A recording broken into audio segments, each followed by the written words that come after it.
अध्याय 1135। वे सब कुछ कर रहे हैं। यांग ये कमरे में दिखाई दिया। बाई जियांग्याओ के अलावा आलीशान वस्त्र पहने एक अधेड़ उम्र का आदमी था, जो बाई जियांग्याओ से कुछ हद तक मिलता जुलता था। जाहिर है वह उसका पिता था।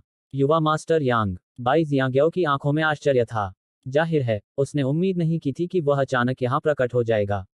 मध्यम आयु वर्ग के व्यक्ति की नज़र भी यांगे पर पड़ी थी, और वह लगातार यांगे को आंक रहा था। यांगे ने बाई जियांग्याओ को थोड़ा सिर हिलाया और कहा, मुझे खेद है। मैंने कभी उम्मीद नहीं की थी कि यह आपको इसमें घसीट ले जाएगा। उसने यह उम्मीद नहीं की थी कि हजार क्रेन संप्रदाय और मो कबीले को वास्तव में इंपीरियल क्लाउड शटल के बारे में पता चल गया था, और उन्होंने यह भी निर्धारित किया था कि यह बाई जियांग्याओ ही थी जिसने उसे यह शटल उधार दी थी। हालांकि यह समझ में आता था क्योंकि वह कई मौकों पर स्काई कैपिटल सिटी आया था और अतीत में बाई जियांग्याओ से निपट चुका था। मो कबीले की ताकत के साथ यह समझ में आता था कि वे बाई जियांग्याओ की भागीदारी का पता लगाने में सक्षम थे। उसने जवाब दिया, मैं लापरवाह थी। उसने भी कभी उम्मीद नहीं की थी कि मो कबीले और हजार सारस संप्रदाय को पता चल जाएगा और वे उसके बाई कबीले पर दबाव भी डालेंगे। अधेड़ उम्र का आदमी अचानक बोला, बच्चे, क्या तुम्हें डर नहीं है कि मैं तुम्हें पकड़ लूंगा और मो कबीले और हजार सारस संप्रदाय को सौंप दूंगा? आखिरकार हजार सारस संप्रदाय अब तुम्हारा मांस खाने और तुम्हारा खून पीने के अलावा और कुछ नहीं चाहता। यांगे ने सवाल करते हुए जवाब दिया, क्या इससे आपको किसी तरह का फायदा होगा? मध्यम आयु वर्ग के व्यक्ति ने उत्तर दिया, क्यों नहीं। अगर मैं तुम्हें पकड़ लूं तो मो कबीला और हजार सारस संप्रदाय निश्चित रूप से मेरे बाई कबीले के साथ मैत्रीपूर्ण संबंध बनाए रखेंगे, और इससे निश्चित रूप से मेरे बाई कबीले के भविष्य के व्यापार को फायदा होगा। यांगे ने मध्यम आयु वर्ग के व्यक्ति की आंखों में देखा और कहा, मुझे डर है कि आप उन लाभों का आनंद लेने के लिए जीवित नहीं होंगे। अधेड़ उम्र के व्यक्ति ने यांगे को कुछ देर तक देखा और फिर बोला, जैसा कि किसी ऐसे व्यक्ति से उम्मीद की जाती है जिसने अर्ध सम्राट को मार डाला हो। अर्ध संत के रूप में अर्ध सम्राट का सामना करते समय आपको जरा भी डर नहीं लगता। ठीक है, मैं सीधे मुद्दे पर आता हूँ। मुझे आपकी वाइट डी अकादमी और मो कबीले और हजार क्रेन संप्रदाय के बीच की बकवास में हस्तक्षेप करने में कोई दिलचस्पी नहीं है। इंपीरियल क्लाउड शटल वापस कर दें और उसके बाद से हम एक दूसरे पर कुछ भी बकाया नहीं रखेंगे। यांगे ने निर्णायक रूप से कहा, मैं मना करती हूँ। अधेड़ उम्र का आदमी दंग रह गया। बच्चे, तुम बेशर्मी से काम करने का इरादा कर रहे हो। यांगे ने अधेड़ उम्र के आदमी की तरफ देखा और फिर उसने बाई जियांग्याओ की तरफ देखा। मिस बाई, मुझे आपको इस मामले में घसीटने के लिए खेद है। मैं थोड़ी देर में किसी को इंपीरियल क्लाउड शटल वापस भेजने के लिए कहूंगा। हालांकि यह उसके लिए अभी बहुत महत्वपूर्ण था, फिर भी वह इसे वापस करने का इरादा रखता था। वह अपने दुश्मनों के साथ बेशर्मी से पेश आ सकता था, लेकिन वह अपने दोस्त के साथ ऐसा नहीं कर सकता था। वह बाई जियांग्याओ को अपना दोस्त मानता था। बाई जियांग्याओ ने जवाब दिया, अभी ऐसा करने की कोई जरूरत नहीं है। यांग ये और मध्यम आयु वर्ग का व्यक्ति दंग रह गए, और मध्यम आयु वर्ग के व्यक्ति ने जल्दी से कहा, छोटी लड़की, तुम क्या बकवास कर रही हो? बाई जियांग्याओ ने एक गहरी सांस ली और फिर उसने मध्यम आयु वर्ग के व्यक्ति को देखा और कहा, पिताजी, वह इंपीरियल क्लाउड शटल मेरा है, इसलिए मुझे यह चुनने का अधिकार है कि मैं इसे किसे उधार दूं। अधेड़ उम्र के व्यक्ति ने गंभीरता से कहा, मैंने इसे आपकी शादी के लिए दहेज के रूप में दिया था। बाई जियांग्याओ ने जवाब दिया, ठीक है, तो अब यह मेरा है। अधेड़ उम्र का आदमी झल्ला गया। आप। इस बीच यांगे ने कहा, मिस बाई, यह जरूरी नहीं है। भले ही मेरे पास इंपीरियल क्लाउड शटल न हो, फिर भी मैं उन छात्रों को अकादमी में वापस ले जा सकता हूँ। मध्यम आयु वर्ग के व्यक्ति ने यांगे को घूरते हुए कहा, बच्चे, कम से कम तुम्हारे पास दिल तो है। बाई जियांग्याओ ने अपना सिर थोड़ा हिलाया, लेकिन मुझे विश्वास है कि आप इसकी मदद से बहुत कुछ हासिल कर पाएंगे। मैंने अपना फैसला कर लिया है। अगर आप मुझे अपना दोस्त मानते हैं तो इसके बारे में एक और शब्द भी न बोलें। अधेड़ उम्र के आदमी ने कहा, छोटी लड़की, क्या तुम अपने पिता को मुसीबत में डालना चाहती हो?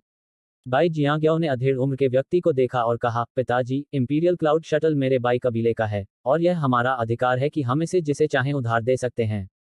मो कबीले और हजार क्रेन संप्रदाय को हमें आदेश देने की अनुमति क्यों दी जानी चाहिए? इसके अलावा इसका ली कबीले और फैन कबीले से क्या लेना देना है? अगर वे कहते हैं कि हमारा बाई कबीला व्यापारी समूह को हमारे साथ घसीट रहा है, तो मैं व्यापारी समूह से हट जाऊंगा। व्यापारी समूह से अलग हो जाना। उसकी बात सुनकर अधेड़ उम्र के आदमी के चेहरे पर थोड़ा सा बदलाव आया और कुछ देर बाद वह जोर से हंसा, तुम बिल्कुल अपनी बहन जैसी हो। वह हर छोटी छोटी बात पर व्यापारी समूह से अलग हो जाने की बात करना पसंद करती है। बाई जियांग्याओ ने कहा, व्यापारी समूह अब पहले जैसा सामंजस्यपूर्ण नहीं रहा। ये बूढ़े लोग एक दूसरे के खिलाफ साजिश रचने के अलावा और किस काम के हैं? व्यापारी समूह में रहने से हमारे बाई कबीले को होने वाला नुकसान वास्तव में फायदों से कहीं ज्यादा है। विषय बदलने की कोशिश मत करो। मैं व्यापारी समूह से संबंधित मामलों से निपट लूंगा। चिंता मत करो, तुम्हारे पिता कोई कमजोर व्यक्ति नहीं है। अधेड़ उम्र के व्यक्ति ने आगे कहा, अब इंपीरियल क्लाउड शटल और इस बच्चे के बारे में बात करते हैं। बाई जियांग्याओ का रवैया बहुत दृढ़ था, बात करने के लिए कुछ भी नहीं है। मैंने उसे पहले ही उधार दे दिया है। मध्यम आयु वर्ग के व्यक्ति ने कहा, मैं आपके निर्णय का सम्मान करता हूँ। यांग यी और बाई जियांग्याओ यह सुनकर दंग रह गए। उस आदमी ने अपना मन बदल लिया, जैसे कि वह जानता था कि वे क्या सोच रहे थे। मध्यम आयु वर्ग के व्यक्ति ने कहा, क्या आप जानते हैं कि मैंने अचानक अपना विचार क्यों बदल दिया? क्योंकि यह बच्चा आपको ध्यान में रखता है। इससे साबित होता है कि वह हृदयहीन और स्वार्थी व्यक्ति नहीं है। थोड़ा और सीधे तौर पर कहें तो उसकी क्षमता बहुत बड़ी है और वह हमारे बाई कबीले की मदद कर सकता है। बेशक, अगर वह स्वार्थी और हृदयहीन व्यक्ति होता तो मैं सहमत नहीं होता, चाहे उसकी क्षमता कितनी भी महान क्यों न हो। जैसा कि हमारे पूर्वज ने एक बार कहा था, यदि आप किसी व्यक्ति में निवेश करने का इरादा रखते हैं तो क्षमता से पहले चरित्र पर विचार करें। बाई जियांग्याओ ने धीरे से कहा, लेकिन मो कबीले और हजार क्रेन संप्रदाय के बारे में क्या? वे मेरा कुछ नहीं बिगाड़ सकते। अधेड़ उम्र के व्यक्ति ने आगे कहा, अधिक से अधिक हम उनके इलाके में व्यापार नहीं कर सकते। जहां तक व्यापारी समूह का सवाल है, क्या वे मुझे मेरे पद से हटा सकते हैं? वे चाहे कितने भी बहादुर क्यों न हो, ऐसा करने की हिम्मत नहीं करेंगे। इस बीच यांग ये ने अचानक कहा, धन्यवाद। मध्यम आयु वर्ग के व्यक्ति ने यांग ये को देखने के लिए मुड़कर कहा, तुम्हें लगता है कि तुम बहुत मजबूत हो, है ना? यांग ये ने जवाब दिया, यह बुरा नहीं है। अधेड़ उम्र के व्यक्ति ने कहा, आपको लगता है कि मैंने अभी आपकी उपस्थिति पर ध्यान नहीं दिया। यांग ये ने मध्यम आयु वर्ग के व्यक्ति की ओर देखा और कहा, तो क्या हुआ अगर तुमने ऐसा किया? अधेड़ उम्र के व्यक्ति ने यांग ये को कुछ देर तक देखा और फिर उसने कहा, अगली बार हम आमने सामने की लड़ाई लड़ेंगे। मैं तुम्हें यह एहसास करा दूंगा कि सभी अर्ध सम्राट हजार सारस संप्रदाय के उस व्यक्ति जितने कमजोर नहीं होते। बिल्कुल तुम्हारे जैसे। भले ही तुम एक अर्ध संत हो, लेकिन सभी अर्ध संत तुम्हारे जितने मजबूत नहीं होते। अर्ध सम्राटों के बीच भी ताकत में अंतर होता है। जैसे ही उसने बोलना समाप्त किया, मध्यम आयु वाला व्यक्ति कमरे से बाहर जाने से पहले गुर्राहट के साथ बोला। यांग यी के पास कहने को शब्द नहीं थे। इस बीच बाई जियांग्याओ ने अचानक पूछा, युवा मास्टर यांग, क्या आप यहाँ किसी चीज के लिए आए हैं? यांग ये ने सिर हिलाया और फिर उसने 10 स्थानिक अंगूठियां निकाली और उन्हें उसके पास भेज दिया। इन्हें देखो। देखो कि इनका मूल्य कितना है। बाई शियांग्याओ ने पूछा, क्या ये हजार सारस संप्रदाय से आपकी लूट का माल है? यांग ये ने सिर हिलाया, क्या इससे तुम्हें कोई परेशानी होगी? उसने जवाब में अपना सिर हिलाया, मेरा क्लाउड मर्चेंट ग्रुप कभी भी उन चीजों की उत्पत्ति पर विचार नहीं करता जो वह खरीदता है। कृपया एक क्षण रुकें, मुझे एक नजर डालने दें और उनका मूल्य आंकने दें। अपनी बात समाप्त करने के बाद वह एक तरफ चली गई। इस बीच यांग ये के मन में अचानक मध्यम आयु वर्ग के व्यक्ति की आवाज उठी, बच्चे, यहाँ बातचीत करने के लिए आओ। यांग ये एक पल के लिए झिझका और फिर वह कमरे से बाहर चला गया। बाई जियांग्याओ ने यांग ये पर नजर डाली और फिर उसने स्थानिक छल्लों की सामग्री का निरीक्षण शुरू करने से पहले एक पल के लिए गहराई से सोचा।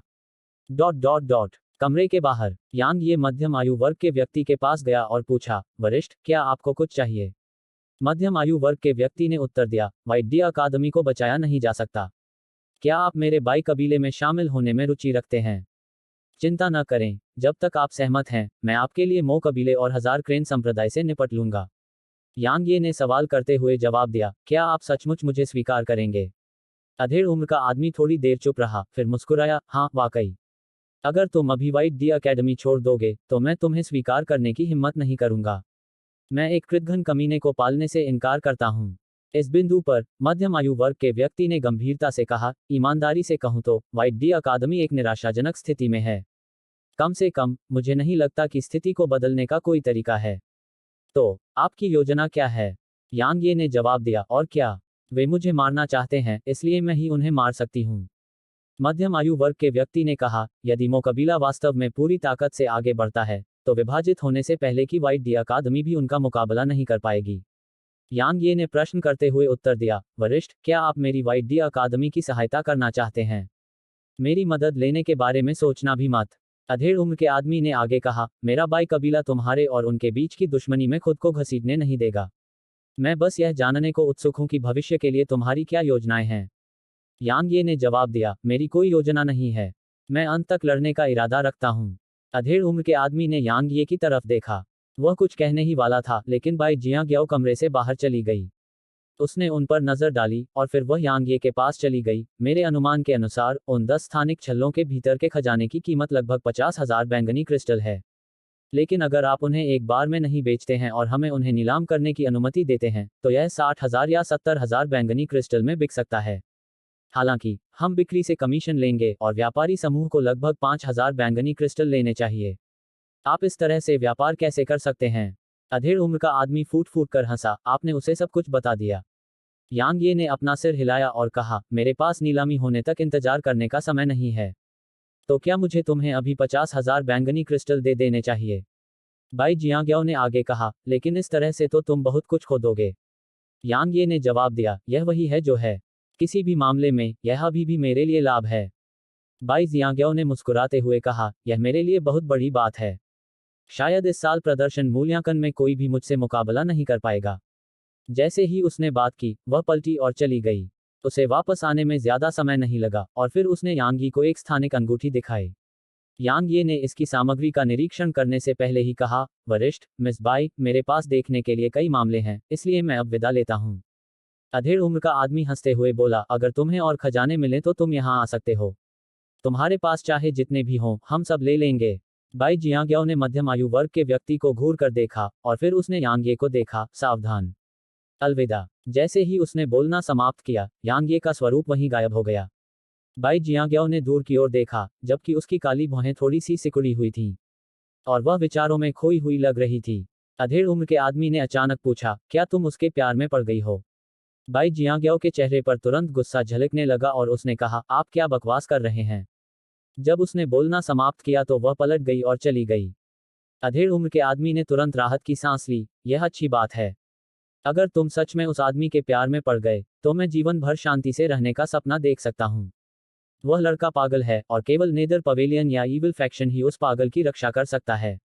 Dot dot dot. यांग ये अभी इंपीरियल क्लाउड शटल में वापस आए ही थे कि क्यू युआन और जीनान उनका स्वागत करने के लिए आए और उनके चेहरों पर अत्यंत गंभीर भाव थे।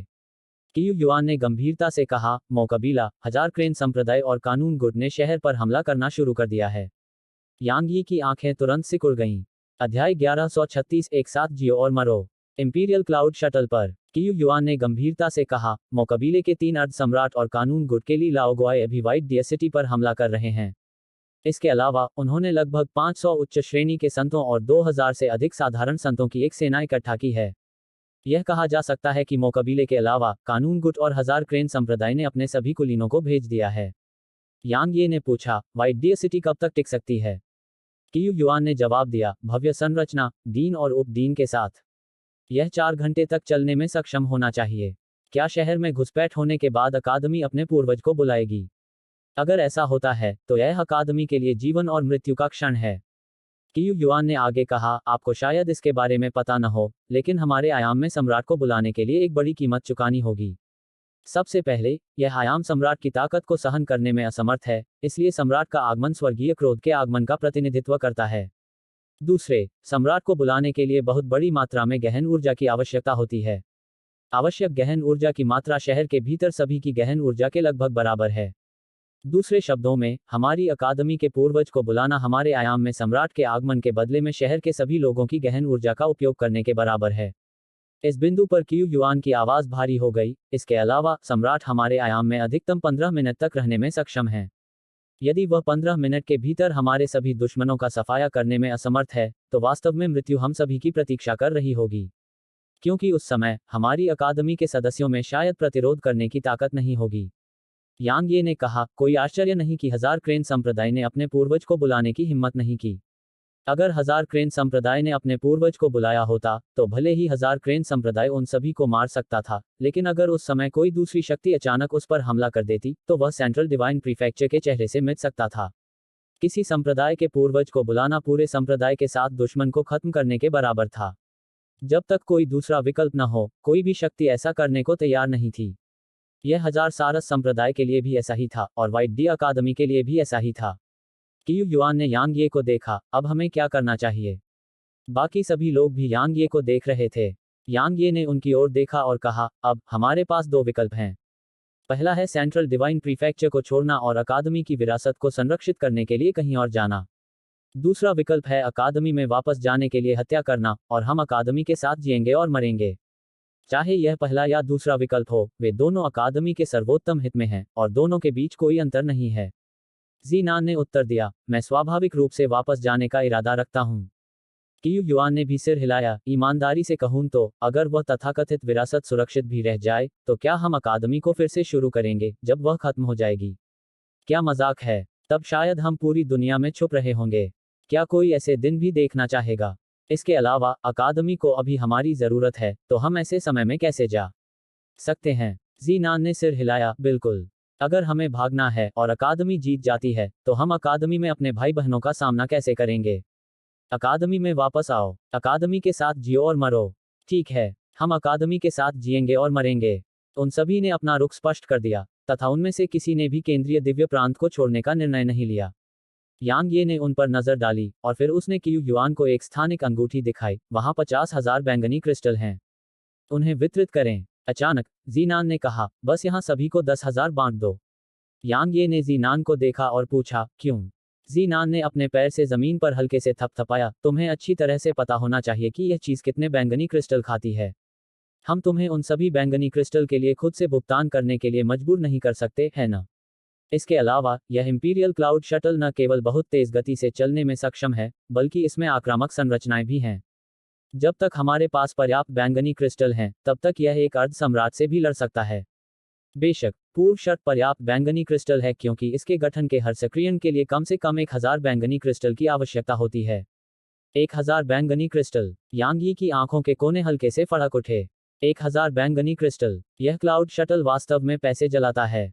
यांग ये ने उनकी ओर देखा और कहा, जीनान ने जो कहा उसके अनुसार 10,000 वितरित किए जाएंगे जबकि बाकी का उपयोग इंपीरियल क्लाउड शटल को बनाए रखने के लिए किया जाएगा। क्या आप सभी को इस पर कोई आपत्ति है?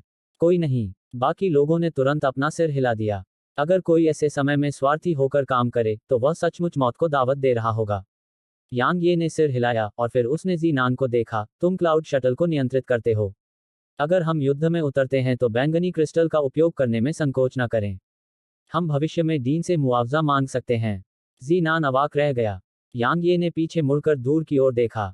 उसने एक पल के लिए गहराई से सोचा और फिर अपना दाहिना हाथ हिलाकर कहा, अकादमी में वापस जाओ। अकादमी में वापस आओ। यहाँ सभी लोग एक स्वर में चिल्लाए। क्लाउड शटल को अपनी दिशा बदलने और व्हाइट डियर सिटी की दिशा में उड़ान भरने में ज्यादा समय नहीं लगा। डॉट डॉट डॉट श्वेत हिरण शहर। Bang bang bang. इस समय व्हाइट डियर सिटी के ऊपर आकाश में लगातार विस्फोट गूंज रहे थे और आकाश में प्रकाश की बाधा और पूरा शहर हिंसक रूप से कांप रहा था। आकाश में 4 अर्ध सम्राट पागलों की तरह हमला कर रहे थे। इस बीच शहर में अनगिनत साधक लगातार अपनी गहन ऊर्जा को प्रकाश की बाधा में डाल रहे थे। इस तरह की भव्य संरचनाओं में गहन ऊर्जा की अपार मात्रा समाप्त हो जाती है, इसलिए यह अपनी ताकत बनाए रखने के लिए गहन ऊर्जा की अंतहीन आपूर्ति के बिना अर्ध सम्राटों के हमलों का विरोध नहीं कर सकता था। जियाओ बिली अपने हाथों को पीछे करके शहर की दीवार पर खड़ा था और आसमान की ओर देख रहा था, जबकि उसकी आंखों में उदासी और गंभीरता भरी हुई थी। जियाओ लिंग और सुशिहे उसके बगल में खड़े थे। सुशिहे ने कहा, यांगे के 1000 क्रेन संप्रदाय पर आश्चर्यजनक हमले ने उनकी ताकत का प्रदर्शन खत्म कर दिया और इसके बजाय हमारा मनोबल बढ़ा दिया। वे अब और देरी करने की हिम्मत नहीं कर सकते। जियाओलिंग अचानक बोला, हम शहर की रक्षा करने में सक्षम नहीं हो सकते। सुशिहे ने सिर हिलाया, यहाँ की भव्य संरचना हमारी अकादमी की भव्य संरचना से कहीं ज्यादा घटिया है। क्यों न हम सभी को असेंशन माउंटेन से पीछे हटने का आदेश दें। हमें शहर की रक्षा करनी है। जियाओ बिली ने गंभीरता से कहा, यह शहर हमारी नींव है। अगर हम इसे खो देते हैं तो हम जो संपत्ति खो देते हैं उसके अलावा शहर के अनगिनत लोग भी नष्ट हो जाएंगे। हमारी अकादमी के छात्र जीवित लोग हैं और शहर के निवासी भी जीवित लोग हैं। हम उनमें से किसी को भी नहीं छोड़ सकते या छोड़ नहीं सकते। सुशिहे ने जियाओ बियली की ओर देखा और फिर कहा, हमें सबसे बुरी स्थिति के लिए तैयार रहना होगा। जियाओ बियली ने जवाब दिया, सबसे खराब स्थिति तो यह होगी कि हमें अपने पूर्वजों में से किसी एक को बुलाना पड़े। सुशिहे की आंखों के कोने फड़क उठे। क्या हम वाकई ऐसा करने जा रहे हैं? आखिरकार एक बार जब वे अपने पूर्वज को बुला लेंगे तो यह मौत की लड़ाई का प्रतिनिधित्व करेगा। अगर हम ऐसा नहीं करते तो हम और क्या कर सकते हैं? जियाओ बिली ने आसमान की ओर देखा, क्या तुम्हें एहसास नहीं हुआ? पूरा सेंट्रल डिवाइन प्रीफेक्चर मो कबीले और 1000 क्रेन सेक्ट पर नजर रख रहा है। अब उनके पास पीछे हटने का कोई रास्ता नहीं है। अगर वे हमें कुचलने में सक्षम नहीं हैं, तो 1000 crane sect central divine prefecture का एकमात्र उपहास का पात्र नहीं होगा, मो कबीला भी एक होगा। जहां तक 1000 क्रेन सेक्ट का सवाल है तो यह बिना कहे ही समझ में आता है। वे हमें कुचलकर ही अपने अपमान को धो पाएंगे। तो एक बार जब वे शहर में प्रवेश कर जाएंगे तो क्या तुम्हें लगता है कि शहर में कोई भी बच पाएगा? सु शिहे ने गंभीरता से कहा, लेकिन अगर हम अपने पूर्वजों को बुलाने के बाद भी उनका सफाया नहीं कर पाए तो क्या होगा? तब हम क्या करेंगे? जियाओ बियली चुप हो गया और उसकी पीठ के पीछे उसके हाथ धीरे धीरे कसकर बंद हो गए। काफी समय बीतने के बाद शियाओ बिली ने कहा, यांगी के समूह को एक आवाज भेजो और उन्हें वापस न आने के लिए कहो। उन्हें केंद्रीय दिव्य प्रांत छोड़ने और जितना दूर जा सकते हैं चले जाने के लिए कहो ताकि हमें कुछ उम्मीद हो। सु शिहे का चेहरा उदास हो गया और कुछ देर बाद उसने सिर हिलाया और चला गया। सु शिहे के जाने के बाद जियाओ लिंग ने पूछा, हम अपने अकादमी के पूर्वज को अपने आयाम में बुलाने के बाद भी उन्हें कुचल नहीं सकते? हम निश्चित रूप से कर सकते हैं, जियाओ बिली ने आगे कहा, हालांकि क्या आपको लगता है कि उन्होंने इसका अनुमान नहीं लगाया है? उन्होंने निश्चित रूप से इसका अनुमान लगाया है और उन्होंने निश्चित रूप से इसके लिए तैयारी की है। आपको यह समझना होगा कि सम्राट शक्तिशाली होते हैं, लेकिन इसका मतलब यह नहीं है कि वे अजेय हैं। खासकर सम्राट जो जबरदस्ती इस आयाम में उतरते हैं, उनकी ताकत एक हद तक कम हो जाएगी। जियाओ लिंग ने कहा, हमारी वाइट डी अकादमी ऐसे ही जीवन और मृत्यु के क्षण पर आ पहुंची है। जियाओ बिली ने आसमान की ओर देखा और उसकी आंखों में एक ठंडी चमक चमक उठी जब उसने आसमान में उन अर्ध सम्राटों को शहर के रक्षात्मक गठन पर हमला करते देखा। उसने कहा, चिंता मत करो, भले ही हमारी वाइट डी अकादमी नष्ट हो जाए, मैं उन्हें असहनीय कीमत चुकाने के लिए मजबूर करूंगा। खासकर मो कबीले को। हा, एक प्राचीन कबीला। मुझे देखने दो कि उनके भंडार कितने महान हैं। अचानक सु शिहे चलकर आए और बोले, उन्होंने कोई जवाब नहीं दिया। जियाओ बिली ने भौहें सिकोड़ी। इस बीच जियाओ लिंग ने कहा, उनकी चिंता मत करो, यांगे के साथ वहां रहने से उन्हें कोई परेशानी नहीं होगी। जहां तक सेंट्रल डिवाइन प्रीफेक्चर छोड़ने की बात है, जबकि मुझे नहीं पता कि दूसरे क्या निर्णय लेंगे, मुझे पता है कि यांगे निश्चित रूप से नहीं छोड़ेंगे। सु शिहे ने सहमति में सिर हिलाया। वह महासागर के बादलों की अकादमी के लिए केंद्रीय दिव्य प्रांत में आने के लिए तैयार था और यह उसके चरित्र को प्रदर्शित करने के लिए पर्याप्त है। इसलिए वह निश्चित रूप से अकादमी को नहीं छोड़ेगा। हा, ईमानदारी से कहूं तो मुझे नहीं पता कि मुझे संतुष्ट होना चाहिए या असहाय। मैं वास्तव में आशा करता हूं कि वह उन छात्रों को दूर ले जाए, क्योंकि जब तक वे जीवित हैं और विशेष रूप से जब तक यांग ये जीवित है, तब तक हमारी अकादमी में अभी भी आशा रहेगी, भले ही आज यह नष्ट हो जाए। टकराना। अचानक आकाश में एक जोरदार विस्फोट हुआ और फिर आकाश में प्रकाश की दीवार टूटने लगी। मोतियान की आवाज आसमान में गूंजी, वाइट डी अकादमी, अगर तुम आत्मसमर्पण कर दोगे और मेरे मो कबीले के अधीन हो जाओगे तो तुम जीवित रह सकते हो, अन्यथा वाइट डी अकादमी आज से अस्तित्व में नहीं रहेगी। जियो बियली ने ठंडे स्वर में कहा, मोतियान, यह पहले से ही ऐसा समय है, इसलिए हमारे खिलाफ ऐसी मनोवैज्ञानिक रणनीति क्यों अपना रहे हो? अगर तुम में क्षमता है तो बेझिझक हम पर हमला करो। मुझे पता था कि तुम ऐसा ही कहोगे। जैसे ही मोतियान ने बोलना समाप्त किया, उसने अपना हाथ उठाया और अपनी हथेली को प्रकाश की बाधा के खिलाफ पटक दिया। ली लाओगुई और मो कबीले के अन्य 3 अर्ध सम्राटों ने भी जल्दी से हमला कर दिया। 5 अर्ध सम्राटों का संयुक्त आक्रमण कितना भयानक था। भले ही उनकी सुरक्षा के लिए प्रकाश की दीवार थी, फिर भी शहर में हर किसी को ऐसा लग रहा था जैसे आसमान टूटने वाला है। टकराना। भव्य संरचना टुकड़ों में बिखर गई। ली लाओगुई की पागलपन भरी गर्जना भरी हंसी आसमान में गूंज उठी, हा। जियाओ बिली, मैं, ली लाओगुई, तुमसे कहा था कि मैं वापस आऊंगा। मैंने झूठ नहीं बोला, है ना? इसके तुरंत बाद मोतियान की आवाज गूंजी, हमला। स्वूश स्वूश स्वूश स्वूश। शहर के बाहर पहरे पर खड़े 1000 से अधिक विशेषज्ञ तुरंत शहर में घुस गए। अध्याय 1137 कृपाण सम्राट। 5 अर्ध सम्राट, 500 से अधिक उच्च श्रेणी के संत और 1000 से अधिक साधारण संत। यहां तक विभाजन से पहले वाइट डी अकादमी को भी ऐसी ताकत का विरोध करना मुश्किल लगता था, अब तो और भी मुश्किल है। युद्ध अभी शुरू भी नहीं हुआ था, लेकिन उनकी भव्य आभा के कारण वाइट डी सिटी के साधकों को लगभग घुटन महसूस होने लगी थी। संरचनाओं को सक्रिय करो, जियाओ बियली की आवाज गूंजी। जैसे ही शियाओ बिली ने आदेश दिया, शहर के सभी साधक तुरंत शांत हो गए और शहर के चारों कोनों में छिपे छात्रों ने तुरंत अजीब सी मुहरें बना लीं। उसके बाद पूरा शहर हिंसक रूप से हिल गया। खासकर वाइट डी सिटी के नीचे, ऐसा लग रहा था जैसे जमीन के नीचे से कुछ निकलने वाला है। रोशनी के 4 विशाल स्तंभों को आसमान में उछलने में ज्यादा समय नहीं लगा। उनमें से हर एक में एक विशाल जानवर था और एक नीला ड्रैगन, एक उग्र लाल फीनिक्स, एक गहरे नीले रंग का कछुआ और एक शुद्ध सफेद बाघ था। यद्यपि वे सभी ऊर्जा के साथ संघनित हो गए थे, फिर भी वे भौतिक जानवर जैसे प्रतीत होते थे और उनसे उत्पन्न दबाव अर्ध सम्राटों से किसी भी प्रकार से कमतर नहीं था। 4 प्रतीक संरचना। ली लाओगुई ने अनायास ही चिल्लाया जब उसने 4 विशाल जानवरों को देखा, जियो बिली, तुम पागल हो गए हो। तुमने वास्तव में 4 दिव्य जानवरों को संघनित करने के लिए सफेद हिरण आयाम की भूमिगत नसों का उपयोग किया है। उन्होंने जिन भूमिगत नसों की बात की वे स्वाभाविक रूप से शहर के नीचे ऊर्जा की नसों का प्रतिनिधित्व करती थीं और वे आत्मा की नसों के बराबर थीं। हालांकि वे उच्च श्रेणी की आत्मा नसों जितनी अच्छी नहीं थीं, लेकिन वे व्हाइट डियर सिटी की नींव का हिस्सा थीं।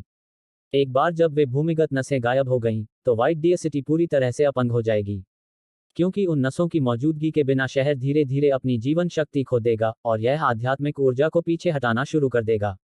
सीधे शब्दों में कहें तो यह बर्बाद हो जाएगा। उस समय शहर में किसी भी प्रतिभाशाली व्यक्ति का आना बिल्कुल असंभव होगा। दूसरे शब्दों में, भले ही वह व्हाइट डियर सिटी प्राप्त कर ले, फिर भी वह बर्बाद हो जाएगा। यह शहर में सभी को नष्ट होने देने से बेहतर है। जियाओ बियली ने ली लाओगुई पर ठंडी नजर डाली और फिर उसने कहा, सभी संरचनाओं को सक्रिय करें और शहर में प्रवेश करने वाले किसी भी व्यक्ति को मार डालें। जैसे ही शियाओ बियली ने आदेश दिया, शहर में तुरंत प्रकाश के अनेक नीले घेरे प्रकट हो गए और फिर उनमें से प्रकाश की किरणें लगातार टिमटिमाने लगीं और दुश्मन की ओर बढ़ने लगीं। उसी समय शहर के चारों कोनों पर स्थित 4 दिव्य जानवर एक साथ दहाड़ने और चीखने लगे और फिर उन्होंने मोतियान और अन्य अर्ध सम्राटों की ओर गोली चला दी। सबको मार डालो। जियाओ बिल्ली, इतनी ऊंची आवाज वाली भावनाएं। तुम सिर्फ कुछ घटिया संरचनाओं से हमें मारने का इरादा रखते हो। तुम सच में बहुत भोले हो। जैसे ही मोतियान ने बोलना समाप्त किया, मोकबीले के अन्य 3 बुजुर्गों ने तुरंत 4 दिव्य जानवरों की ओर गोली चलाई। मोतियान और ली लाओगुई के लिए उन्होंने जियाओ बिली और जियाओ लिंग को देखा। दोनों पक्ष एक दूसरे पर ताला लगा चुके थे और अगर उनमें से कोई भी आगे बढ़ता तो दूसरा निश्चित रूप से हमला करता। हालांकि दोनों पक्षों ने इस समय हमला नहीं किया। भले ही व्हाइट डियर अकादमी के उच्च श्रेणी के संत मो कबीले, थाउजेंड क्रेन संप्रदाय और लॉ फैक्शन से कम थे, फिर भी वे युद्ध में उनकी सहायता करने के लिए संरचनाओं पर भरोसा करते हुए 1500 से अधिक विशेषज्ञों का सामना करने में सक्षम थे। हालांकि यह स्पष्ट था कि व्हाइट डियर अकादमी एक वंचित स्थिति में थी। भले ही 4 दिव्य जानवर बेहद शक्तिशाली थे, फिर भी वे 3 अर्ध सम्राटों के खिलाफ जाने के लिए अपर्याप्त थे। वे अंत में केवल ऊर्जा के शरीर थे और वे सच्चे दिव्य जानवर नहीं थे।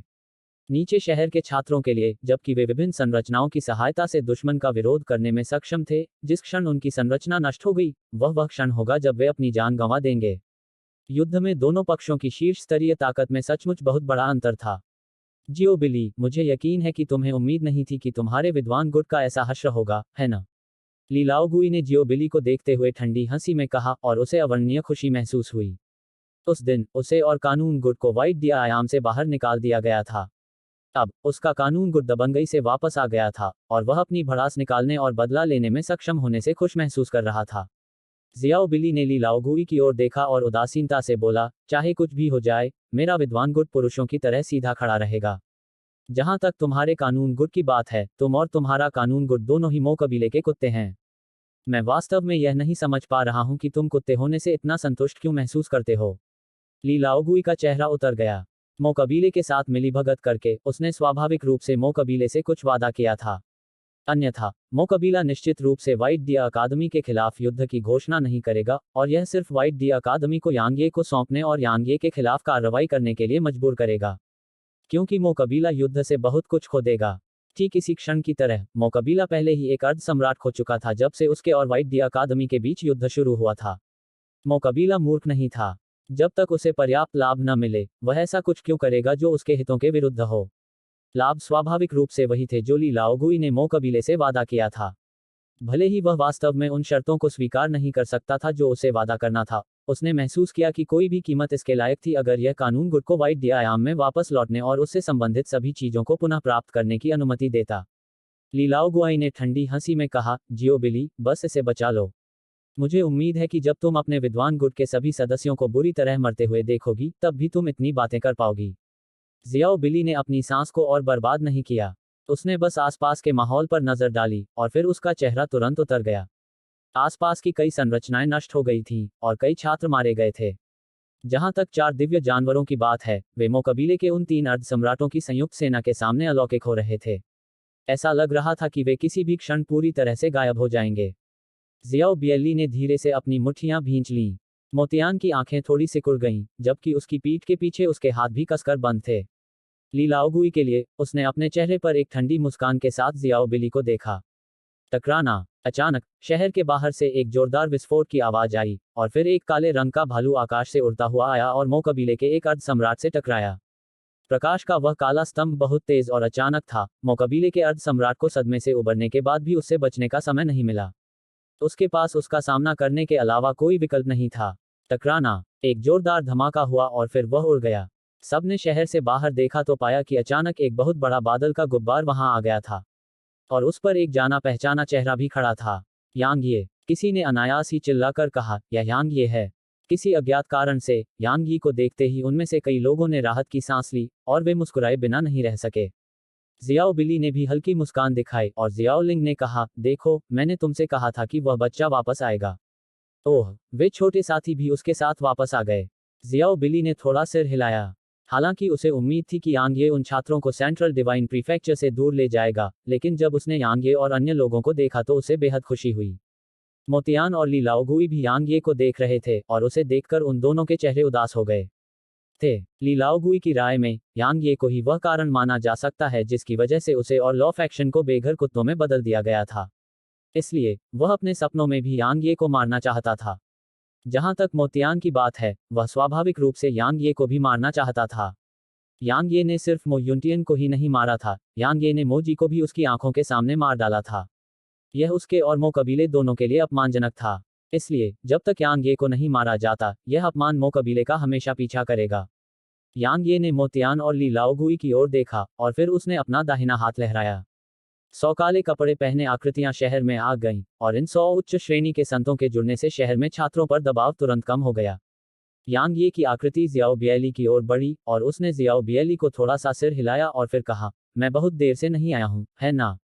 जियाओ बियली ने जवाब दिया, वास्तव में आपको चले जाना चाहिए था। यांग ये ने कहा, मैं ऐसा कुछ करने में असमर्थ हूं।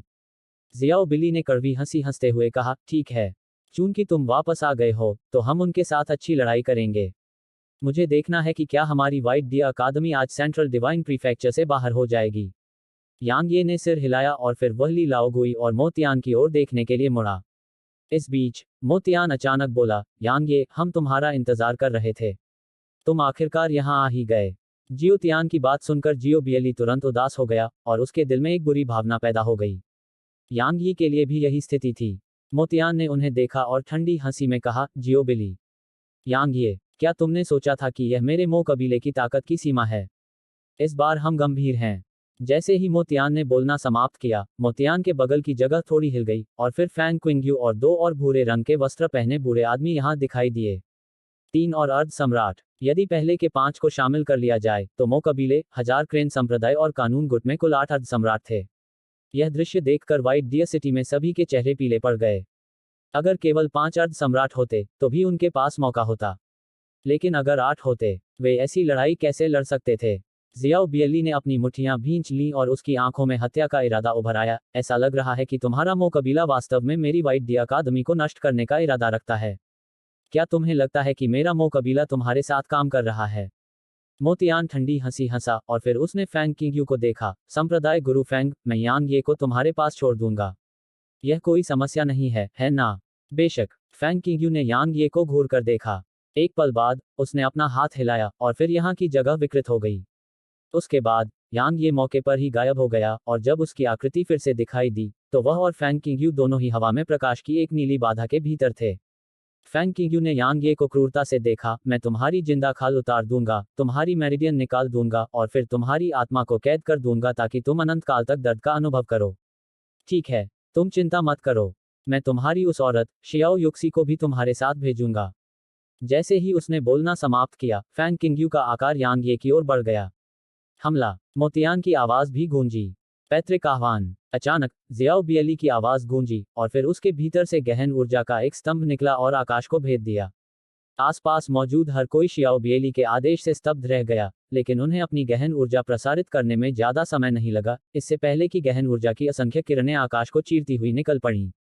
आकाश धुंधला गया। आकाश से दबाव की एक विशाल लहर बरसने में अधिक समय नहीं लगा।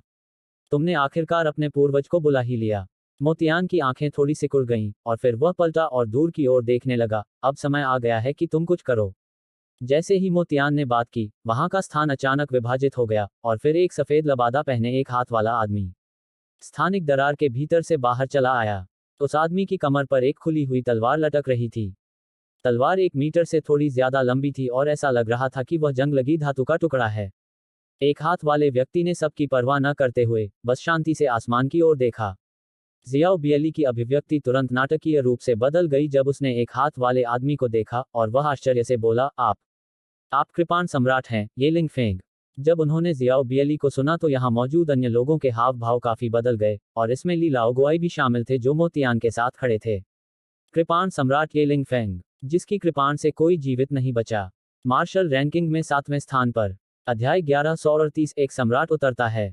मार्शल रैंकिंग में शीर्ष 10 हमेशा से रहस्यमय रहे हैं, क्योंकि मार्शल रैंकिंग में शीर्ष 10 में प्रवेश करने वाले अधिकांश लोग रेडियंट आयाम में नहीं रहते थे, और वे खुद को प्रशिक्षित करने और संयमित करने के लिए अन्य आयामों में चले जाते थे। क्यों? क्योंकि सम्राटों के बिना दुनिया उनके लिए कोई खतरा नहीं थी। तो वे उस दुनिया में कैसे सुधार कर सकते थे जो उनके लिए कोई खतरा पैदा करने में सक्षम नहीं थी। इस प्रकार एक बार जब कई लोगों ने एक निश्चित स्तर की ताकत हासिल कर ली, तो उन्होंने दूसरे आयामों में खुद को छोड़ने और संयमित करने का विकल्प चुना। यही कारण है कि बहुत कम लोग ऐसे प्रतिभाशाली लोगों से मिल पाते थे। हालांकि पूरे केंद्रीय दिव्य प्रांत में हर कोई इन राक्षसी प्रतिभाओं के बारे में जानता था। सेबर सम्राट ये लिंगफेंग की तरह, उसके बारे में अनगिनत किंवदंतियां थीं, और सबसे प्रसिद्ध यह था कि उसने रेडियंट आयाम के बाहर एक सम्राट को कैसे मार डाला था। कोई नहीं जानता था कि यह सच है या नहीं, लेकिन अफवाहें कहीं से भी नहीं आती थीं।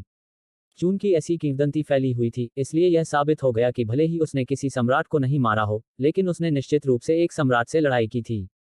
एक सम्राट से लड़ने की क्षमता काफी चौंकाने वाली थी। आखिरकार ये लिंगफेंग एक उच्च पदस्थ संत थे। यहाँ सभी की निगाहें ये लिंगफेंग पर टिकी थीं। ये लिंगफेंग ने सफेद लबादा पहना हुआ था और उसके पीछे सफेद केप था। उसके बारे में सबसे खास बात उसके सफेद बाल थे। बेशक यहाँ सभी की निगाहें उसके बालों पर नहीं, बल्कि उसके बाएं कंधे पर थीं, क्योंकि उसकी आस्तीन हवा से लहरा रही थी और पूरी तरह से खाली थी। जाहिर है उसने अपना हाथ खो दिया था। इसने सभी की जिज्ञासा जगा दी, क्योंकि संत क्षेत्र में रहने वाले लोग अपने अंगों को पुनः विकसित कर सकते थे, लेकिन ये लिंगफेंग केवल एक हाथ के साथ ही रह गया। कोई नहीं जानता था क्यों। इस समय उनमें से किसी को भी कारण जानने में कोई दिलचस्पी नहीं थी। ये लिंगफेंग का आगमन निस्संदेह व्हाइट डियर सिटी के विशेषज्ञों के लिए आग में घी डालने जैसा था, क्योंकि ये लिंगफेंग को मोतियान यहाँ लेकर आया था। ये लिंगफेंग और मो कबीले के बीच क्या संबंध था? इस समय सभी के मन में यही प्रश्न था। टकराना। अचानक आसमान में सफेद धुंध का एक विस्तार दिखाई दिया, और फिर एक प्रकाश स्तंभ व्हाइट डियर सिटी में उतर आया। बैंगनी वस्त्र पहने एक बूढ़ा आदमी, जिसके हाथ में एक सफेद रूलर था, धीरे धीरे प्रकाश स्तंभ के भीतर से नीचे उतरा। उसी समय ऊपर से एक भयानक आभा बरसने लगी। इस आभा के आगे पूरी दुनिया कांप उठी, और शहर के कई लोग तो अपने पेट के बल लेट गए। बेशक उनकी ऐसी हालत का मुख्य कारण यह था कि उन्होंने बूढ़े आदमी को बुलाने के लिए अपनी सारी गहन ऊर्जा खर्च कर दी थी। इसलिए वे दबाव का विरोध करने के लिए किसी भी गहन ऊर्जा का उपयोग करने में सक्षम नहीं थे। एक सम्राट की आभा दुनिया की आभा से बढ़कर थी, लेकिन इस आभा को गायब होने में ज्यादा समय नहीं लगा और फिर यहाँ सब कुछ शांत हो गया। बूढ़े आदमी की आकृति यहाँ दिखाई देने के बाद जियाओ बियली और व्हाइट डी अकादमी के अन्य सभी छात्रों ने तुरंत बूढ़े आदमी को प्रणाम किया और एक स्वर में बोले, मार्शल पूर्वज। इस बीच ये लिंगफेंग ने अपने दाहिने हाथ से अपनी कृपाण की मूठ को कसकर पकड़ रखा था और वह बूढ़े आदमी को देख रहा था। मोतियान और अन्य लोगों ने गंभीर भाव प्रकट किए। आखिरकार यह एक सम्राट था। भले ही उन्हें ये लिंगफेंग पर भरोसा था, लेकिन अगर वह अपनी प्रतिष्ठा के अनुरूप नहीं रहा तो वे खत्म हो जाएंगे। बूढ़े आदमी ने आसपास के माहौल पर नजर डाली।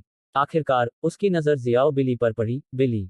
जियाओ बियली ने सिर हिलाया, मार्शल अंकल यंग। बूढ़े व्यक्ति ने फिर से आसपास के माहौल पर नजर डाली और फिर बोला, मैंने कभी नहीं सोचा था कि हमारी अकादमी इस हालत में पहुंच जाएगी। जियाओ बियली ने शर्मिंदगी के साथ कहा, यह मेरी क्षमता की कमी थी जिसके कारण ऐसा हुआ।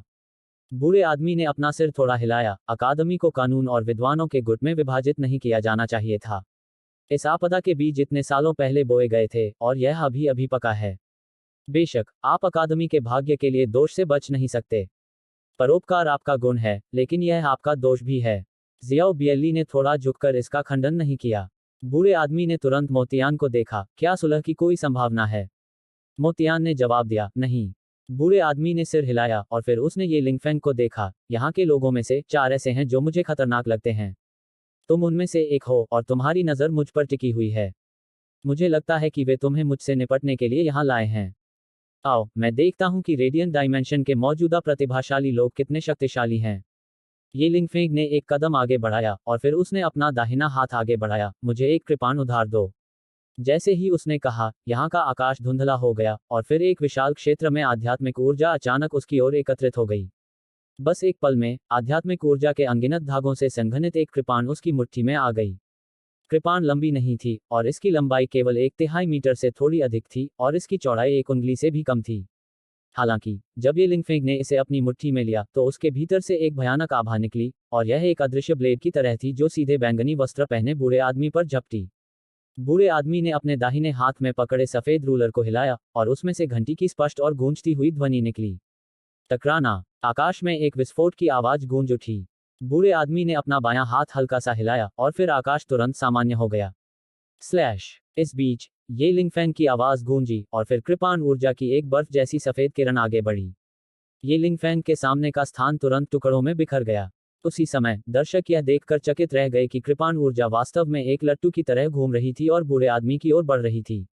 उसके रास्ते में आने वाला स्थान तुरंत टुकड़ों में कट गया और यहां तक कि स्वर्गदाव के नियम भी क्षतिग्रस्त स्थान को तुरंत बहाल नहीं कर सके।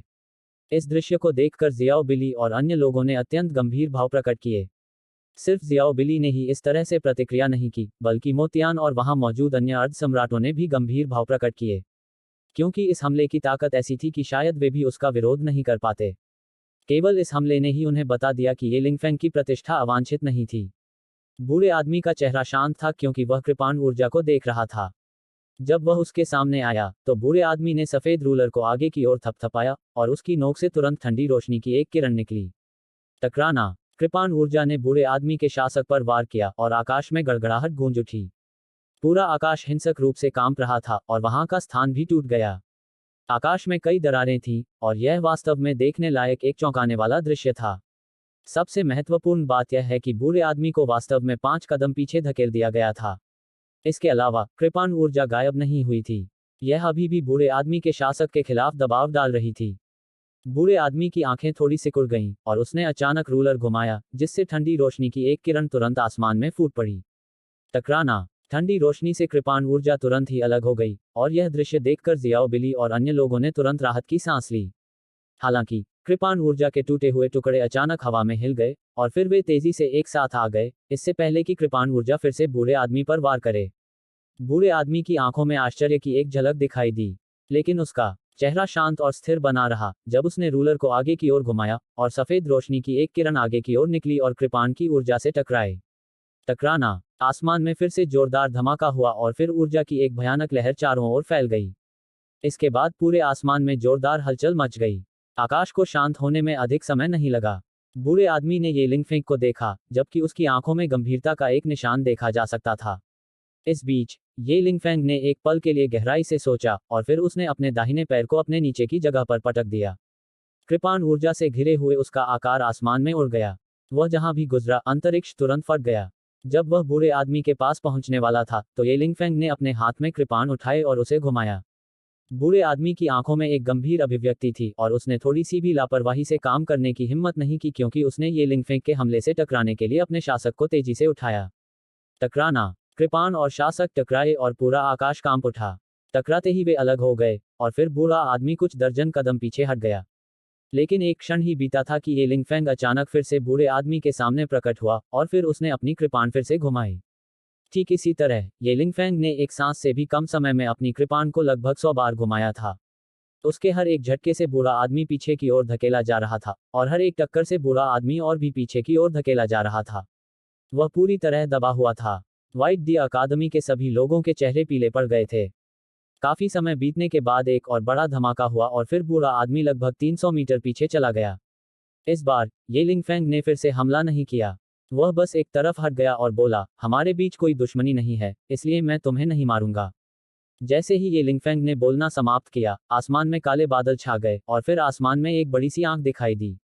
यह आंख बैंगनी वस्त्र पहने बूढ़े आदमी पर टिकी हुई थी। यह स्वर्ग की आंख थी। बूढ़े आदमी ने एक गहरी सांस ली और उसकी नजर ये लिंगफेंग पर पड़ी और उसने कहा, अच्छा, बहुत अच्छा। जैसे ही उसने कहा, उसके मुंह के कोने से खून की एक धार निकल पड़ी। अपनी बात समाप्त करने के बाद उसने शियाओ बिली और अन्य लोगों की ओर देखा, मुझे यहाँ से चले जाना चाहिए, अन्यथा स्वर्ग का प्रकोप अकादमी को नष्ट कर देगा। जब मैं जा रहा हूँ तब भी अकादमी के पास बचने का मौका है। बोलते समय उसने यांग ये पर नजर डाली जो फैंग किंग्यू के साथ भयंकर युद्ध में लगा हुआ था, और फिर उसने आकाश में एक निश्चित क्षेत्र पर नजर डाली। उसके बाद वह तुरंत मौके पर ही गायब हो गया। बूढ़े आदमी के चले जाने के बाद ये लिंगफेंग ने अपनी पकड़ ढीली कर दी और उसकी मुट्ठी में मौजूद तलवार तुरंत आध्यात्मिक ऊर्जा में बदल गई जो आसपास के वातावरण में फैल गई। उसके बाद उसने मो तियान को देखने के लिए मुड़कर कहा, इस पल के बाद से मुझे आपके मो कबीले का कुछ भी देना नहीं है। जैसे ही उसने बोलना समाप्त किया वह एक कदम आगे बढ़ा और वहीं गायब हो गया। व्हाइट डी अकादमी के सभी छात्रों के चेहरे पर निराशा थी। इस समय उनकी आत्मिक ऊर्जा समाप्त हो चुकी थी। दूसरे शब्दों में उनमें अब लड़ने की ताकत नहीं थी। तो वे मो कबीले, थाउजेंड क्रेन संप्रदाय और कानून गुट के विशेषज्ञों का विरोध कैसे कर सकते थे? जियाओ बियली का चेहरा भी निराशा से भरा हुआ था और उसकी आंखें मृत्यु के समान स्थिर थीं। अचानक किसी ने अनायास ही चिल्लाकर कहा, स्वर्ग की आंख दाओ अभी भी नहीं गई है। सभी ने ऊपर देखा और पाया कि स्वर्ग की आंख दाओ वास्तव में अभी भी आसमान में थी, और यह देखकर वे दंग रह गए। सम्राट चले गए हैं तो स्वर्ग की आंख दाओ क्यों नहीं गई? मोतियान और बाकी लोग भी दंग रह गए। तार्किक रूप से कहें तो इसे चले जाना चाहिए था। यह अभी भी यहाँ क्यों है? अचानक स्वर्ग की आंख दाओ ने यांग ये और फैंग किंगयू को देखा। एक क्षण बाद उसके भीतर से एक दिव्य काली बिजली निकली और वह यांग यी और फैंग किंगयू की ओर गिरी, जो भयंकर युद्ध कर रहे थे। यह दृश्य देखकर एक बार फिर सभी लोग दंग रह गए। स्वर्ग की आंख दाओ क्या कर रही है? यह यांग ये और फैंग किंगयू पर हमला क्यों कर रही है?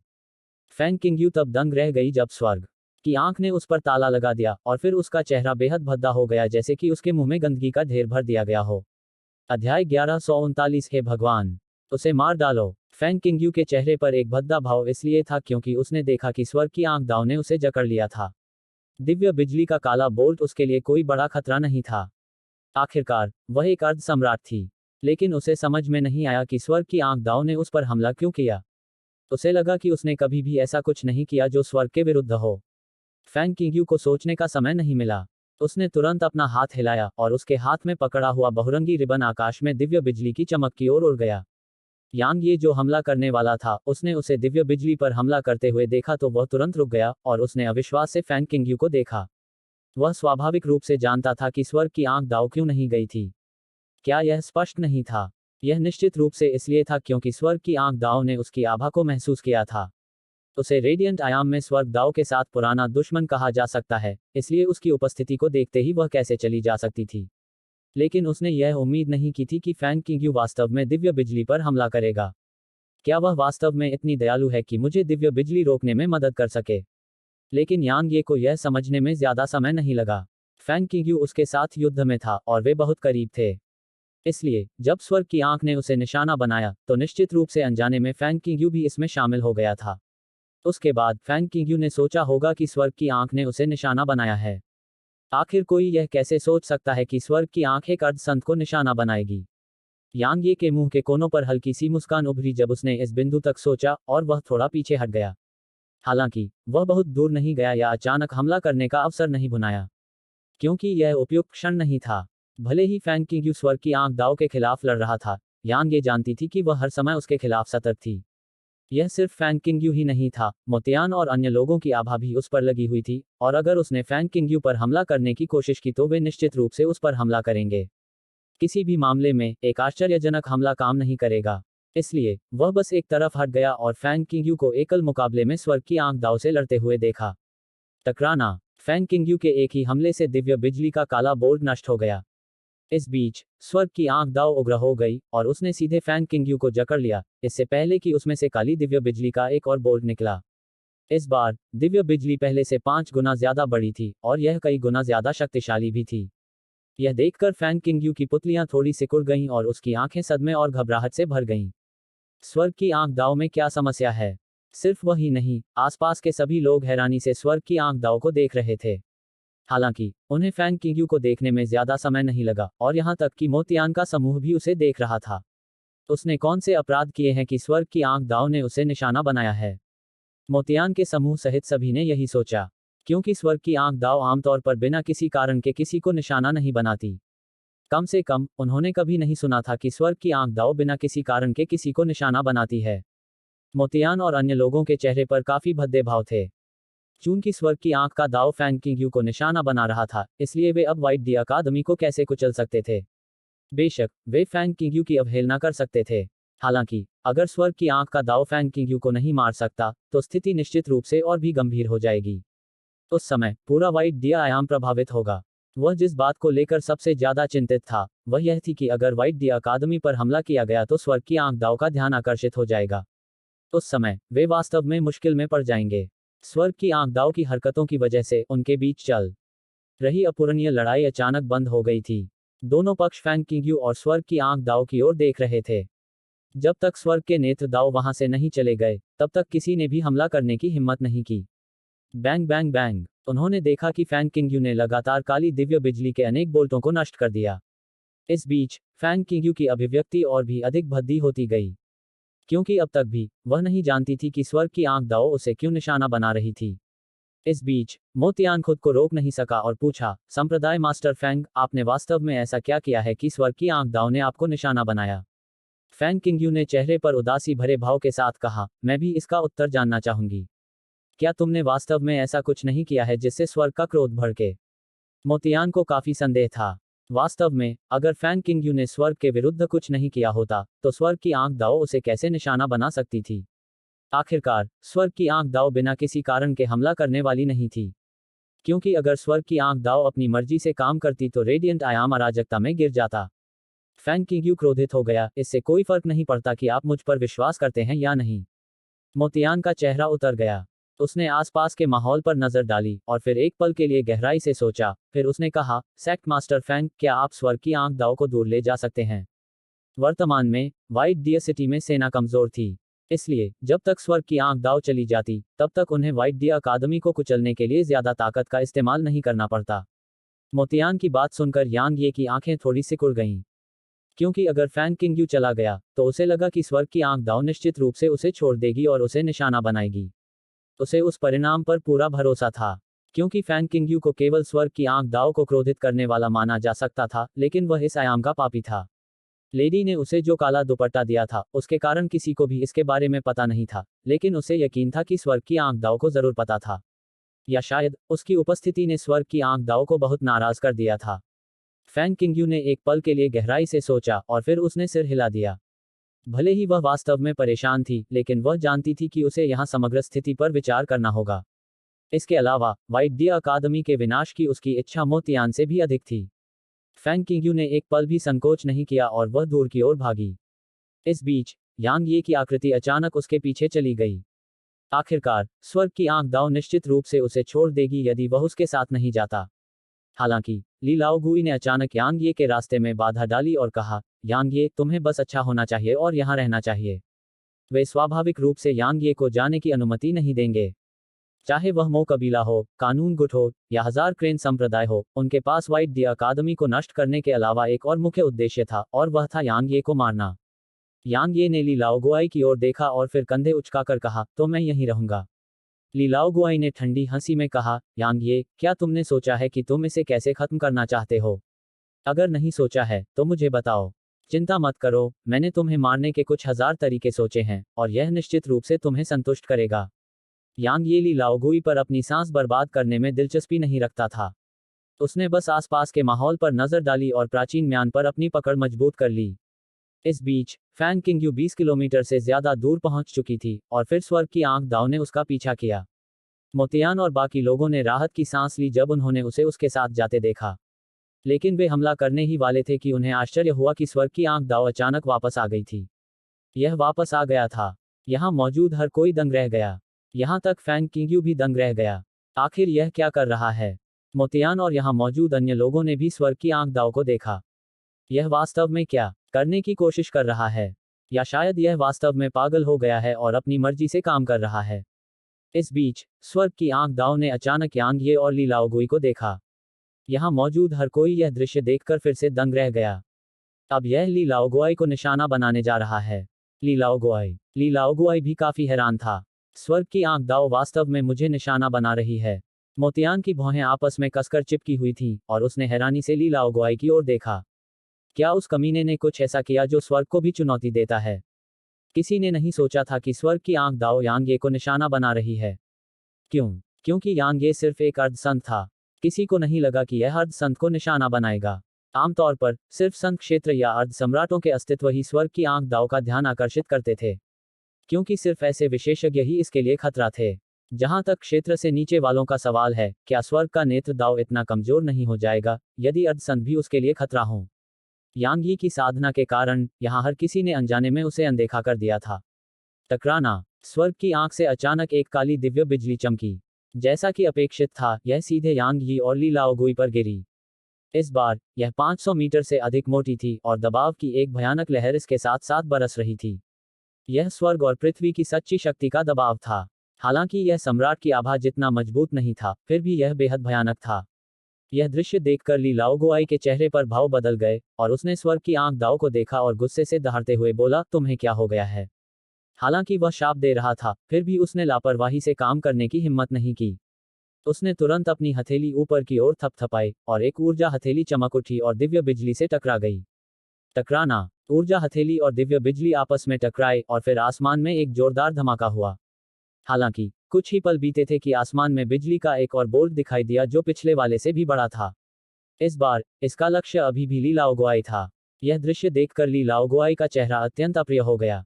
सब लोग वह देखा। अचानक यांग ये ने ली लाओगुई की ओर इशारा किया और गुस्से से दहाड़ते हुए कहा, वह देखा। स्वर्ग दाव हमारे वाइट डी अकादमी पर उनके हमले को बर्दाश्त करने से इनकार करता है और इसीलिए उन्हें दंडित करने के लिए स्वर्गीय क्रोध उतर आया है।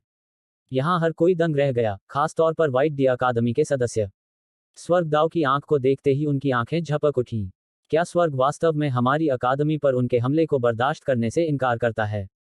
क्या स्वर्ग दाव हमारी मदद करने के लिए यहाँ है? हालांकि बहुत से लोग अभी भी भ्रमित थे, लेकिन और भी बहुत से लोगों ने इस पर विश्वास कर लिया। इसलिए कुछ लोगों ने तुरंत दहाड़ते हुए कहा, स्वर्ग दाव इसकी अनुमति नहीं देता है।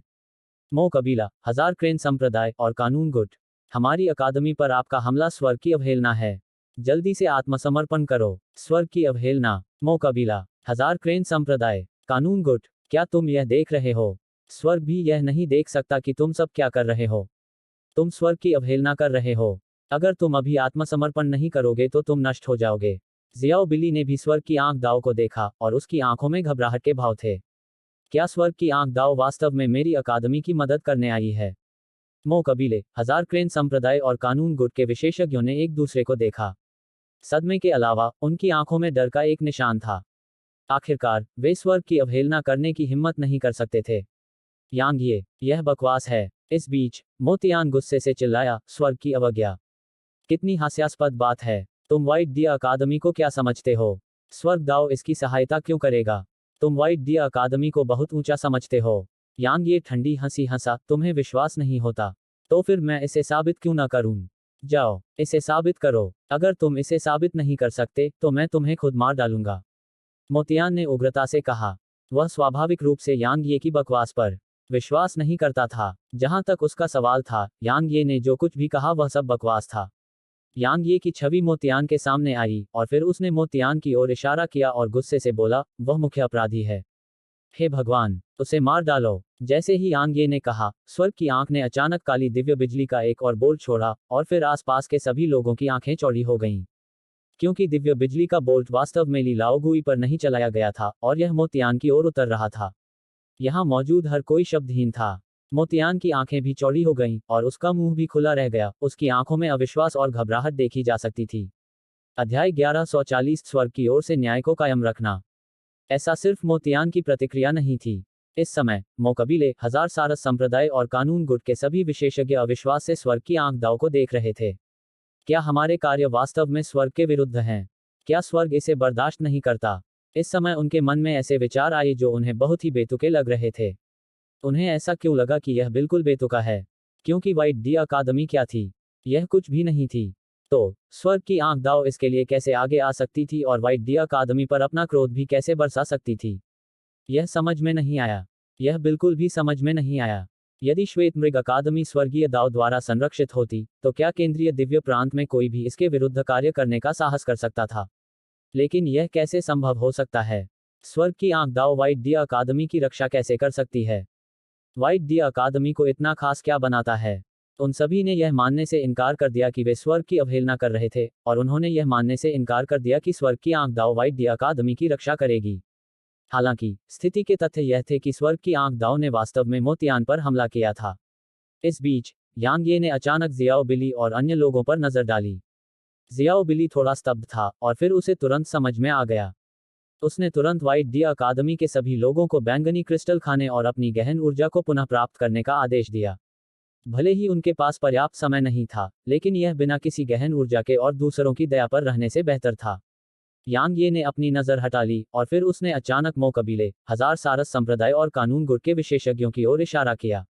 वह गुस्से से दहाड़ता हुआ बोला, देखा, तुम्हारे काम स्वर्ग के खिलाफ हैं और स्वर्ग इसे बर्दाश्त नहीं करता। अब अगर तुम जल्दी से अपने हथियार डाल दो और आत्मसमर्पण कर दो, तो शायद तुम्हारे पास अभी भी बचने का मौका होगा। अगर तुम स्वर्ग दाव का विरोध करते हो, तो तुम्हें पता होना चाहिए कि इसके क्या परिणाम होंगे, है ना? वह स्वाभाविक रूप से इतना मूर्ख नहीं था कि यह सोचे कि मोतियान और अन्य लोगों को धोखा देने के लिए बस इतना ही काफी होगा। महत्वपूर्ण बात यह थी कि उन्हें विलंबित करने और व्हाइट डी अकादमी के लिए समय खरीदने की पूरी कोशिश की जाए। स्वर्ग दाव का विरोध। यांग ये सुनते ही उनके भाव बदल गए। हालांकि आत्मा आयाम में अनगिनत लोग लगातार स्वर्ग की अवहेलना करने के बारे में चिल्ला रहे थे, लेकिन वास्तव में कितने लोगों ने ऐसा करने की हिम्मत की? आखिरकार, अगर कोई स्वर्ग की अवहेलना करता है, तो उसे न केवल स्वर्ग दाव की आंख का सामना करना पड़ता है, बल्कि उसे दीप्तिमान आयाम के संरक्षकों का भी सामना करना पड़ता है। अभिभावक मो कबीले का तो जिक्र ही न करें, यहाँ तक नेदर पवेलियन, दुष्ट गुट और अन्य असाधारण शक्तियां जो छिपी रहीं, वे भी रेडियंट आयाम के संरक्षकों को अपमानित करने की हिम्मत नहीं कर सकीं। इस समय कई लोगों के दिलों में डर पैदा हो गया था। इस बीच मोतियान स्वर्ग की आंख दाव के खिलाफ लड़ रहा था, लेकिन उसके चेहरे पर भाव बिल्कुल वैसा ही था जैसा कि फैंग किंगयू और ली लाओगुई के चेहरे पर पहले था। उसका चेहरा अविश्वास से भरा हुआ था, अत्यधिक अविश्वास। स्वर्ग की आंख दाव मुझे क्यों निशाना बनाएगी? क्यों? क्यों? इस समय मोतियान और उसके पक्ष के अन्य लोग इसका पता लगाने में सक्षम नहीं थे। मार डालो। अचानक यांग ये ने अपने दिल में एक आदेश जारी किया और संत क्षेत्र के उच्च पद पर तलवार सेवकों ने तुरंत दुश्मन पर हमला किया, जबकि यांग ये मोतियान के पीछे पीछे चल रहा था। यांग यी की राय में यह क्षण कार्रवाई करने का सबसे अच्छा क्षण था, क्योंकि मो कबीले, हजार क्रेन संप्रदाय और कानून गुट के विशेषज्ञों का मनोबल चरम पर था और वे पूरी तरह से उलझन में थे। इसलिए अब हमला करने से दोगुने परिणाम मिलेंगे। जैसे ही यांग ये ने हमला शुरू किया, जीनान और इंपीरियल क्लाउड शटल पर मौजूद अन्य लोगों ने भी तुरंत हमला कर दिया। हालांकि उन्होंने शहर में हमला नहीं किया और इसके बजाय उन्होंने इंपीरियल क्लाउड शटल पर मौजूद संरचनाओं का इस्तेमाल किया। शहर पर हमला कर रहे मो कबीले, थाउजेंड क्रेन सेक्ट और लॉ फैक्शन के विशेषज्ञों की ओर क्लाउड शटल से लगातार किरणें निकल रही थीं। अकादमी के विशेषज्ञ भी चुपचाप नहीं बैठे रहे, तथा जो अभी भी लड़ सकते थे, उन्होंने भी तुरंत हमला कर दिया। एक बार फिर युद्ध छिड़ गया। शायद यह स्वर्गीय दाव की आंख के कारण था, लेकिन बिल्कुल कमजोर पक्ष, व्हाइट डी अकादमी की प्रभावशाली आभा, वास्तव में हजार क्रेन संप्रदाय, मो कबीले और कानून गुट की ताकतों द्वारा उत्सर्जित आभा से कहीं अधिक मजबूत थी। इस समय उनके दिलों में लड़ने की अंतहीन इच्छा उमड़ पड़ी, क्योंकि स्वर्ग की आंख दाव उनके पक्ष में थी और मो कबीले, कानून गुट और हजार क्रेन संप्रदाय के विशेषज्ञ स्वर्ग की इच्छा के विरुद्ध काम कर रहे थे। इसलिए व्हाइट डी अकादमी उन्हें मारकर स्वर्ग की ओर से न्याय कायम रख रही थी। स्वर्ग के लिए न्याय कायम रखो। अनगिनत छात्र एक स्वर में चिल्लाए। मो कबीले और अन्य शक्तियों के विशेषज्ञों का मनोबल उन शब्दों को सुनकर तुरंत और कमजोर हो गया। जहां तक उनका सवाल है, आकाश में स्वर्ग की आंख दाव उन्हें मारने के लिए यहां थी। इसलिए जब वे लड़ रहे थे तो न केवल उनकी आभा कमजोर थी, बल्कि वे स्वर्ग की आंख दाव के खिलाफ चिंतित और सतर्क थे। इस बीच मो कबीले के अर्ध सम्राटों ने लड़ाई में शामिल होने का इरादा किया, लेकिन यांग ये अचानक उनमें से एक के सामने प्रकट हुआ और फिर उसने उस अर्ध सम्राट की ओर इशारा किया। वह सहयोगियों में से एक है, उसे मार डालो। वह अर्ध सम्राट थोड़ा चौंक गया। एक क्षण बाद एक काली दिव्य बिजली का बोल्ट उसके और यांग ये की ओर उतरा।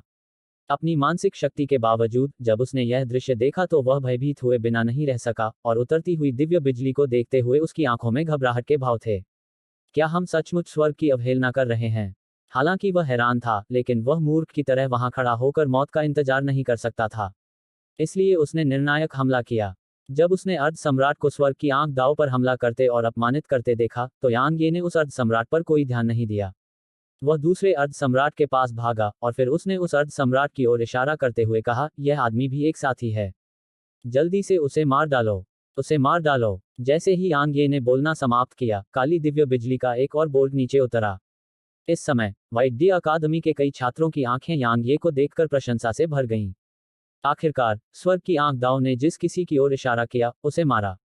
यह बिल्कुल विस्मयकारी था। यांग ये इस समय बिल्कुल अद्भुत था, क्योंकि वह जहां भी जाता और जिस किसी की ओर इशारा करता, स्वर्ग की आंख उस व्यक्ति पर हमला कर देती। इसलिए यहाँ के अर्ध सम्राट उससे बहुत डरते थे। बेशक वे इस बात से और भी हैरान थे कि स्वर्ग की आंख यांग ये जिस किसी की ओर इशारा करता उस पर हमला क्यों करती। आसपास अभी भी कत्लेआम जारी था। यांग ये ने व्यवहारिक रूप से सभी अर्ध सम्राटों को अपने दम पर व्यस्त रखा था। इस समय वह लगातार अर्ध सम्राटों के बीच भाग रहा था। इसके अलावा स्वर्ग की आंख दाओ उग्र हो गई थी और उसके द्वारा गिराई गई दिव्य बिजली घनी और तेज होती जा रही थी। इसलिए यांग ये और उन अर्ध सम्राटों के आसपास का क्षेत्र व्यवहारिक रूप से बिजली से भर गया था। अंत में स्वर्ग की आंख दाओ व्यवहारिक रूप से उस क्षेत्र में हर किसी पर हमला कर रही थी। मोतियान और अन्य लोग यांग ये की वजह से स्वर्ग की आंख दाओ द्वारा व्यस्त रखे जा रहे थे। मो कबीले, कानून गुट और हजार क्रेन संप्रदाय के विशेषज्ञों के लिए वे इंपीरियल क्लाउड शटल पर बीम तोपों के हमलों से भारी नुकसान उठा रहे थे। तो यहाँ एक अजीब दृश्य दिखाई दिया। यह स्पष्ट रूप से व्हाइट डिया अकादमी की सेनाएं थीं जो कमजोर थीं और हार के कगार पर थीं, लेकिन वे मो कबीले, लॉ फैक्शन और 1000 क्रेन सेक्ट के विशेषज्ञों को पूरी तरह से दबा रहे थे। इसके अलावा जैसे जैसे लड़ाई आगे बढ़ी, वे मजबूत और उत्साहित होते गए। ऐसा लग रहा था कि मो कबीले, 1000 क्रेन सेक्ट और लॉ फैक्शन के विशेषज्ञ ही सेना थी जो कमजोर थी और हार के कगार पर थी। पहले यांग ये को मार डालो। इस बीच मोतियान की उग्र आवाज अचानक गूंज उठी। वह पहले से ही इस तथ्य से बेहद दुखी था कि स्वर्ग की आंख दाओ उसे निशाना बना रही थी, फिर भी उसे यांगे को आजादी से घूमते हुए भी देखना पड़ा था। सबसे ज्यादा दुख की बात यह थी कि स्वर्ग की आंख दाओ ने जिस किसी की ओर इशारा किया, उसे मार डाला।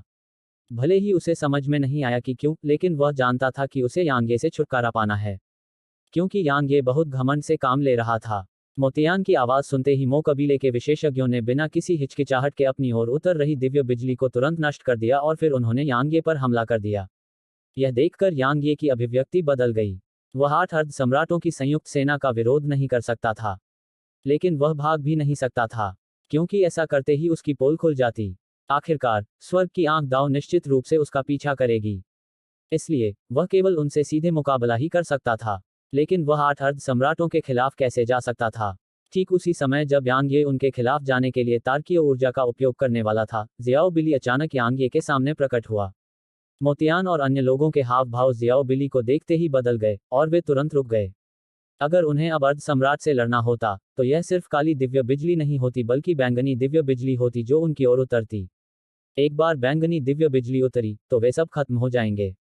किसी भी अन्य समय में अर्ध सम्राट से लड़ना कोई समस्या नहीं होगी, लेकिन स्वर्ग की आंख दाओ अब उनके ठीक ऊपर थी।